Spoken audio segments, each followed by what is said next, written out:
Good morning, children. We have just finished the previous chapter, and now let us quickly go through what we have learned in the previous chapter. You know everything that carries mass, okay, and that occupies space is called matter. Matter can be a pure substance or a mixture. Pure substance, you already studied, it contains one type of atoms only. And mixtures are of two kinds, homogeneous mixture and heterogeneous mixture. Pure substances can be further divided into elements and compounds. Elements, you have studied a number of metals, number of non-metals, metalloids, and noble gases. These are all called elements. Compounds, they are chemically combined substances. For instance, water, H2O, hydrogen and oxygen, they have chemically combined to form a molecule of water. Common salt, sodium chloride, and there are numerous other examples. Homogeneous mixture, you've studied. Milk is an example of a homogeneous mixture. Ice cream is also an example of a homogeneous mixture. Air and alloys. Alloys like brass, bronze, stainless steel, these are all homogeneous mixtures. Heterogeneous mixtures. For example, smoke. Okay, smoke is an heterogeneous mixture. Petrol and water mixed together is also called a heterogeneous mixture. Kerosene oil and water is a mixture which is called heterogeneous mixture. Now, today we are going to begin with a new chapter, okay, and that is separation of mixtures. Now, what's the purpose behind separation of mixtures? The most important is to remove undesirable substances, maybe stones, maybe pebbles, maybe husk, bran, or any other substance that you want to remove it from the mixture.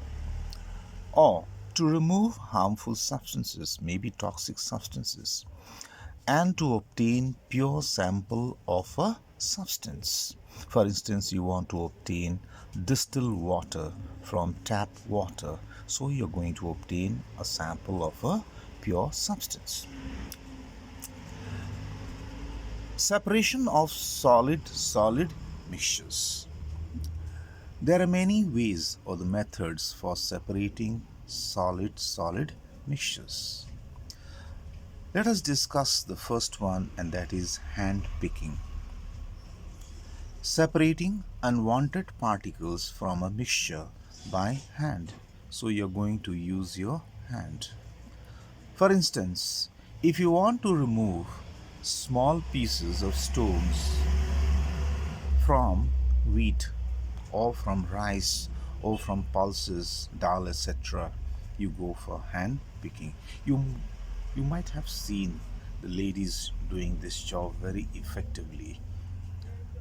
So they are separating the unwanted particles from the mixture by using their hands. Second method is winnowing.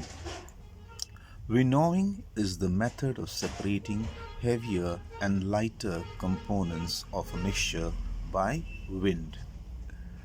Lighter husk particles are carried away by the wind. For example, separation of wheat grains from husk. So the farmers, you see them, they are winnowing, okay? They are removing the husk from the wheat grains. The third method is sieving. Sieving is separating undesirable components of a mixture that are of different sizes by using a sieve. For example, if you want to separate wheat bran from flour, you use a sieve. Okay, these are small holes there in the uh, arrangement. Separate stones and pebbles from sand, you use a sieve. So the method is called sieving. Now let us move on to sublimation. Sublimation is the process in which a solid changes directly into its gaseous state without changing into liquid form. That means when you heat a subliming substance, it directly changes from solid state to gaseous state without changing into a liquid form. For example, if you want to separate a mixture of sulfur and iodine, you opt for sublimation because iodine is a subliming substance. Secondly, mixture of common salt and ammonium chloride. I know that ammonium chloride is also a subliming substance. Hence, I opt for sublimation. So if one of the component is a subliming substance like iodine, camphor, naphthalene, ammonium chloride, then I choose sublimation. And finally, we move on to magnetic separation. As the name suggests, a magnet is involved.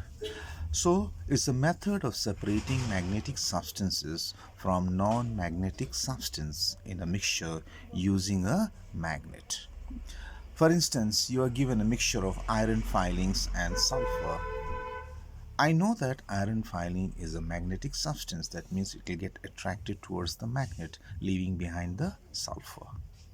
Or even if you are given a mixture of iron filings and sand, iron filings will get attracted towards the magnet and hence sand will be left behind.